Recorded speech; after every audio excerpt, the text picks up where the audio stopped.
5.000 rupiah. Kemudian untuk sholat tarawih kita laksanakan dengan 11 rakaat salat tarawih dan 3 rakaat salat sunnah witir. Salat tarawih dimulai dengan 2 rakaat salam dan seterusnya, dan witir 3 rakaat. Kemudian langsung ke materi kita yang akan disampaikan melalui perwakilan dari Oleh karena itu dari perwakilan kami persilakan teman-teman.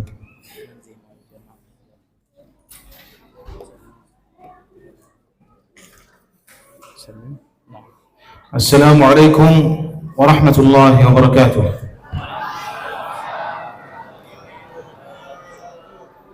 Apa kabar? Baik, mantap.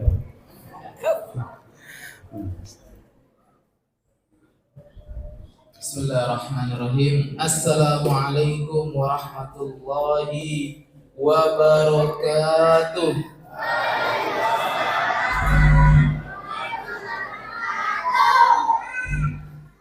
Alhamdulillahilladzi hadana lihada wa ma kunna linahtadiya laula an hadana Allah. Asyhadu an la ilaha illallah wa asyhadu anna Muhammadan abduhu wa rasuluh la nabiyya wa la rasula ba'd. Pertama-tama kami ucapkan ribuan terima kasih kepada pengurus masjid, para asatidz, imam masjid, DKM masjid, dan para jamaah umumnya, ayahanda, bunda kami, adik-adik kami, abang-abang kami. Terima kasih telah memperkenankan kami untuk datang ke masjid kita ini dalam rangka silaturahmi. Dan insyaallah nanti diteruskan dengan kita dengarkan dan kita simak tausiah seputar Masjid Al-Aqsa yang insyaallah akan disampaikan oleh Syekh kita, Syekh Abdul Karim Al-Khatib. Izin memperkenalkan sedikit ayah bunda semuanya. Syekh Abdul Karim beliau asli Palestina namun tinggalnya di Jordan. Di Jordan karena mohon maaf beliau terusir dari Palestina. Terusir dari negerinya sendiri. Dan seperti yang ayah bunda jamaah semua lihat, qadarullah Syekh kita ini spesial. Ketika dari beliau lahir Allah sudah ambil matanya, kira-kira seperti itu. Allah tak berikan, Syekh kita tidak bisa melihat. Tapi Masya Allahnya beliau ini hafizul Quran, hafal Al-Quran. Dan bayangkan dalam keadaan yang seperti ini beliau datang jauh-jauh ke negeri kita untuk menyuarakan tentang hak-hak saudara kita di Palestina dan tentang kewajiban kita dalam menjaga kesucian Masjid Al-Aqsa. Ayah bunda semua rahmat Allah Subhanahu wa taala, usia beliau 30 tahun dan alhamdulillah sudah menikah. Beliau seorang mufti di Kementerian Wakaf Jordan.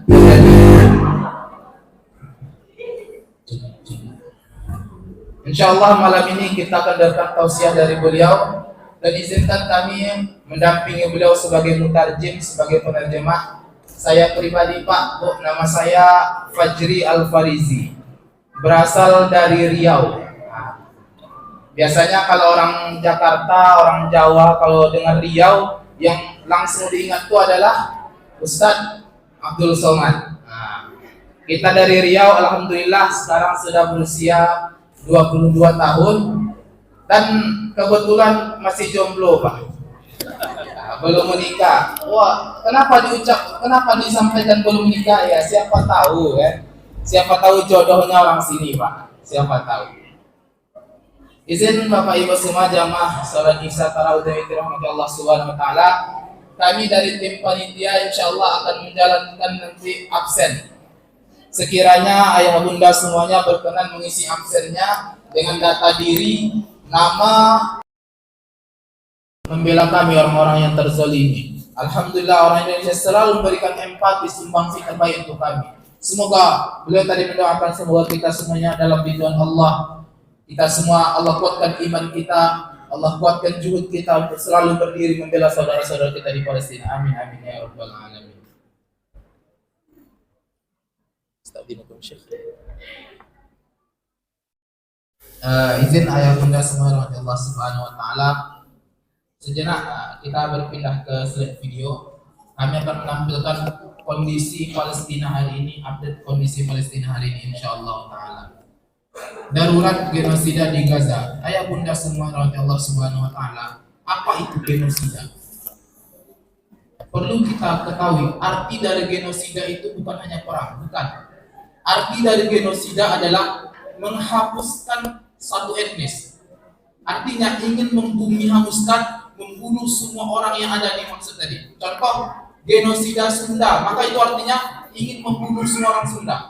Genosida Jawa, ingin membunuh semua orang Jawa. Dan genosida Palestina artinya ingin membumi hanguskan dan membunuh semua orang-orang di Palestina. Itulah alasan kenapa saudara-saudara kita di sana itu tak sulit untuk keluar dari Palestina. Kenapa? Karena memang tujuan mereka adalah ingin membunuh saudara-saudara kita yang ada di Palestina.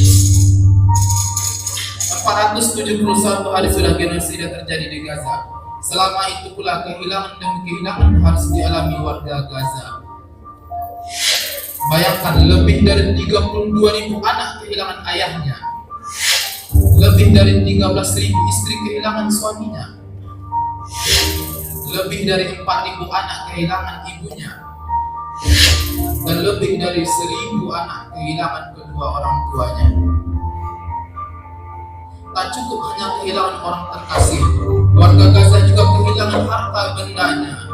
1,9 juta penduduknya harus mengungsi akibat 450.000 rumah yang rusak dan hancur total. Efek genosida ini juga melumpuhkan perekonomian di Gaza, sehingga banyak penduduk yang bergantung pada bantuan kemanusiaan. Lantas, apa yang bisa kita lakukan untuk keluarga kita yang ada di Gaza? Izin ayah bunda semua, mari kita lihat video ini. Ini adalah salah satu rumah sakit terbesar yang ada di Gaza. Rumah sakit ini adalah benteng terakhir yang ada di Gaza. Bayangkan, rumah sakit yang harusnya aman, rumah sakit yang harusnya jadi tempat perawatan orang-orang yang terluka, hari ini rumah sakit itu total tak bisa beroperasi. Dalam hukum perang, tak boleh menghancurkan rumah sakit, tak boleh membunuh perempuan, tak boleh menghancurkan rumah sakit. Kenapa? Karena rumah sakit akan dijadikan tempat perawatan orang-orang yang terluka. Kita melihat kejamnya Yahudi laknatullah, rumah sakit pun dihancurkan. Padahal rumah sakit ini akan menampung puluhan ribu saudara kita yang terluka di Gaza. Pertanyaannya, kalau rumah sakit ini hancur, kemana saudara kita akan berobat? Kemana mereka yang terluka akan diobati? Bayangkan ayah bunda semuanya, kalau rumah sakit ini hancur, pertanyaannya, kemana saudara-saudara kita yang terluka akan diobati? Oleh karenanya, kami dari Lembaga Qudwah Indonesia berkolaborasi dengan Satu Hati Institute mengajak ayah bunda semuanya, mari kita bangun kembali rumah sakit Abu Yusuf An-Najjar. Kenapa? Karena rumah sakit ini adalah jadi prioritas hari ini. Kalau rumah sakitnya tak ada, lantas kemana orang-orang terluka akan dilarikan? Mereka yang tertimpa reruntuhan, kemana akan dilarikan? Oleh karenanya, mari kita bangun rumah sakit Abu Yusuf An-Najjar yang ada di Gaza, Palestina. Coba mari kita ringkas, mari kita lihat lebih detail apa yang terjadi di Palestina mulai dari 7 Oktober. Setiap 4 menit, 1 unit rumah hancur total oleh Israel. Artinya apa? Dalam kurun waktu 10 menit itu akan ada 2 rumah yang dihancurkan. Bayangkan kalau 15 menit, bayangkan kalau 1 jam, kira-kira berapa rumah yang hancur di sana? Setiap 6 menit 1 orang terluka akibat serangan Israel. Artinya apa? Tak pandang waktu, kapanpun, baik pagi, malam, tengah malam, siang, sore, selalu mereka menggempur saudara-saudara kita yang ada di bumi Palestina. Setiap 7 menit 1 ton bahan peledak dijatuhkan oleh Israel di Gaza. Bayangkan Bapak Ibu semuanya, kalau dalam 1 jam itu ada 60 menit, kurang lebih 5 kali dijatuhkan rudal, 5 5 kali dijatuhkan bahan peledak di Gaza. Setiap 11 menit akan ada satu warga Palestina yang syahid. Artinya apa? Kurang lebih dalam waktu 1 jam 5 sampai 6 orang saudara kita di Gaza, Palestina meregang nyawa akibat ulah dari Zionis laknatullah alaihi. Setiap 36 menit akan ada satu anak yang syahid. Setiap 53 menit, setiap 1 jam akan ada satu wanita yang syahid akibat penyerangan Yahudi laknatullah alaihi. Setiap 10 jam satu tenaga medis syahid. Bayangkan ayah bunda semuanya. Bahkan padahal di hukum PBB, hukum perang itu dikatakan tak boleh membunuh, tak boleh melukai tenaga medis. Apapun alasannya, tak boleh ada yang nembak tenaga medis. Namun di sana saudara-saudara kita yang tenaga medis pun dilukai, tenaga medis pun dilumpuhkan, dibunuh. Kenapa? Karena mereka tak ingin ada tenaga medis yang membantu saudara kita yang terluka di Gaza. Setiap 12 jam, satu guru atau profesor dan peneliti syahid. Bayangkan ayah bunda semuanya, dulu ketika bom jatuh di Hiroshima, apa kata Kaisar Jepang? Kumpulkan berapa guru yang masih tersisa, maka akan kubangun negeri ini. Apa artinya? Untuk membangun satu negeri, sebuah negeri, diperlukan guru. Namun hari ini di sana, guru-guru, mereka yang pengajar dibunuh terlebih dahulu. Kenapa? Karena tujuan mereka adalah ingin menciptakan generasi Gaza, generasi di Palestina itu generasi yang bodoh. Karena tak ada guru yang mendidik mereka. Nauzubillah min dzalik. Setiap 2 hari ada satu jurnalis yang syahid. Bahkan jurnalis yang ingin merekam, ingin mengangkat kejadian di sana ke media itu dihalangi dengan cara membunuh. Nauzubillah min dzalik.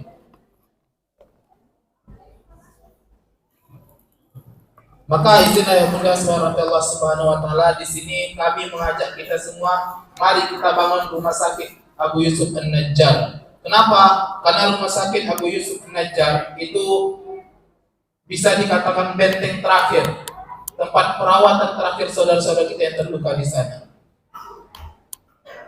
Izinlah ya bunda semuanya, kami dari panitia insyaallah akan menjalankan tempat sunduk infak bagi ayah bunda yang ingin berinfak, menyampaikan infaknya ke Palestina, ke saudara-saudara kita di Gaza. Insyaallah kita dari tim Qudwah Indonesia berkolaborasi dengan Satu Hati Institute, insyaallah kita akan sampaikan, akan antarkan infak ayah bunda ke Palestina insyaallah. Izin ayah bunda semua Allah Subhanahu wa taala. Pertanyaannya, apakah cukup apa yang kita sampaikan ke saudara kita yang ada di Gaza? Sejatinya ayah bunda semuanya, apa yang mereka korbankan itu belum sebanding dengan apa yang kita berikan. Artinya apa? Sedikit yang kita berikan, banyak yang kita berikan belum sebanding dengan apa yang dikorbankan oleh saudara kita yang ada di Palestina. Mereka mengorbankan hartanya. Seorang ibu mengikhlaskan suaminya untuk berperang dan syahid. Seorang ibu mengikhlaskan anaknya untuk pergi berjuang dan syahid. Seorang anak mengikhlaskan ayah dan ibunya pergi berjuang dan syahid. Mereka korbankan orang tua, keluarganya, nyawanya, harta bendanya untuk menjaga kesucian Al-Aqsa. Oleh karenanya ayah bunda semuanya, mari kita bersatu, mari kita berangpakul tangan, kita saling bahu-membahu. Kita bangun kembali rumah sakit Abu Yusuf An-Najjar di Gaza. Kita bantu saudara kita yang ada di Gaza. Izin ayah bunda semuanya Allah Subhanahu wa taala, perlu kita yakini bersama bahwa bangsa Palestina bukan bangsa pengemis, namun sebilang bukan. Bangsa Palestina bukan bangsa peminta-minta, bukan. Kenapa? Harus kita yakini bangsa Palestina adalah garda terdepan dalam membela Al-Aqsa. Hari ini kita tidak bisa datang ke Al-Aqsa untuk sholat di dalamnya. Hari ini kita tidak bisa datang ke Al-Aqsa untuk menjaga kesucian Al-Aqsa. Hari ini yang mewakili kita di Al-Aqsa adalah mereka saudara-saudara kita. Bayangkan, mereka adalah gerbang terdepan dalam menjaga Al-Aqsa. Ketika seorang jurnalis datang ke Palestina, bertanya kepada orang-orang yang ada di pengungsian, wahai warga Palestina, wahai rakyat Gaza, apa yang membuat kalian bertahan di sini? Bukankah kalian dijajah, rumah kalian dihancurkan, suami kalian dibunuh, istri kalian dibunuh, anak-anak kalian dipenjara? Lantas kenapa kalian masih bertahan di Palestina? Kenapa kalian masih bertahan di Gaza? Apa kata ibu tadi? Demi Allah, kami di sini mewakili umat Islam seluruh dunia untuk menjaga Al-Aqsa. Mungkin saudara kami yang di Eropa sana, saudara kami yang di Amerika, saudara kami yang ada di Asia, tak bisa datang ke Al-Aqsa untuk menjaga Al-Aqsa. Maka biarlah kami di sini yang menjadi wakil dari kalian semuanya untuk menjaga kesucian Al-Aqsa. Kenapa? Kalaulah mereka pergi dari Palestina, maka kita semua sudah menjadi pengkhianat kepada Rasulullah. Kenapa? Karena Rasulullah sampaikan jaga Baitul Maqdis. Hari ini kita tak bisa datang ke sana untuk menjaga Baitul Maqdis, maka kita titipkan penjagaan itu kepada saudara kita yang ada di Al-Aqsa, saudara kita yang ada di Palestina. Bayangkan apa yang mereka korbankan, belum ada seujung kuku pun dari apa yang kita berikan. Lantas kewajiban kita selalu mensupport mereka, baik dengan doa, tentunya juga dengan infak terbaik kita. Kenapa? Ayah Bunda Subhanallah SWT, hari ini tak ada orang Palestina yang bisa keluar untuk mencari nafkah. Hari ini mereka kehilangan pekerjaannya. Mereka minum air yang beracun karena airnya diracuni oleh Israel laknatullah. Tak ada makanan yang bisa masuk. Mereka dalam keadaan penderitaan. Bayangkan, mereka menderita. Kenapa? Menderita karena mewakili kita umat Islam di dunia. Kalaulah bukan karena mereka, maka nanti kita akan malu menghadap Rasulullah. Kalau bukan karena orang Palestina yang mewakili kita menjaga Al-Aqsa, maka kita akan malu kepada Rasulullah untuk berjumpa Rasulullah. Kenapa? Karena menjaga Al-Aqsa adalah kewajiban kita. Dan mereka saudara-saudara kita di Gaza, Palestina, mewakili kita untuk menjaga kesucian Masjid Al-Aqsa. Di sini ya Bunda Subhanallah Subhanahu wa taala, apa yang kita infakkan seperti yang tidak cukup, tidak akan cukup. Kenapa? Karena kita harus selalu mengeluarkan infak terbaik kita dan doa terbaik kita untuk saudara kita yang di Palestina. Izin ayah Bunda Subhanallah Subhanahu wa taala, alhamdulillah tadi sunduk infak sudah berjalan. Terima kasih bagi ayah Bunda yang sudah menyampaikan infaknya, dan insyaallah kita akan teruskan kita sampaikan untuk saudara kita yang ada di Gaza insyaallah taala. Mungkin ada ayah ibunda jamaah yang belum bawa uang hari ini atau ingin dia berinfak, namun infaknya belum ada hari ini, rezekinya belum ada hari ini. Maka izin kami dari Lembaga Qudwah Indonesia dan Satu Hati Institute menyediakan yang namanya kartu komitmen. Apa ini kartu komitmen ayah bunda semuanya? Kartu komitmen adalah kartu yang jikalau ayah bunda ingin berinfak besok dan seterusnya bisa menggunakan ini. Contoh, bagi ayah bunda nanti yang ingin berkomitmen boleh mendatangi Ustaz Hamid selaku panitia.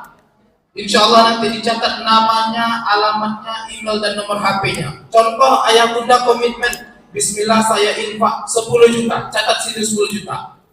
Dan kami tak anggap itu sebagai hutang. Jangan dipaksakan bayar sekaligus, tidak masalah. Bismillah saya infak 5 juta. Hari ini ada uang 100 ribu, kirimkan 100 ribu. Bulan depan ada 50 ribu, kirimkan 50 ribu. Bulan depannya tak ada, ya tak apa. Dan kalau tidak lunas, insya Allah tidak kita anggap sebagai hutang. Komitmenkan saja dulu infak kita. Lunas alhamdulillah, tak lunas tidak kita anggap sebagai hutang. Insya Allah Ta'ala. Ini mempermudah ayah bunda semua untuk menyampaikan infaknya insya Allah Ta'ala. Lunas alhamdulillah, tak lunas kita tak kejar-kejar sebagai hutang. Tidak, insya Allah Ta'ala. Bagi ayah bunda yang berkeinginan untuk berkomitmen infaknya, insyaallah setelah sholat nanti boleh menjumpai Ustaz Hamid atau DKM masjid kita, dan insyaallah nanti bagi yang berkomitmen akan ada hadiah dari syekh kita insyaallah taala. Insyaallah hadiah dalam kenangan dari beliau insyaallah taala. Doa syekh. Izin ayah bunda kita akhiri sesi tausiah dari syekh kita dengan berdoa bersama yang akan dipimpin oleh syekh kita. الحمد لله رب العالمين، صلى وسلم على خاتم الانبياء والمرسلين نبينا محمد وعلى اله وصحبه اجمعين. اللهم اغفر لنا جميعا، اجعل اجتماعنا هذا اجتماعا مرحوما وتفرقنا من بعده تفرقا معصوما، ولا تجعل منا ولا بيننا شقيا ولا محروما. اللهم اجزل خير الجزاء من ساهم وبارك لهم في انفسهم واهليهم وارزاقهم، واجعلنا هداة مهتدين، واجعلنا من الذين يسارعون في الخيرات إنه ولي ذلك والقادر عليه. بارك الله فيكم وجزاكم الله خيرا، وصلى اللهم على نبينا محمد والحمد لله رب العالمين.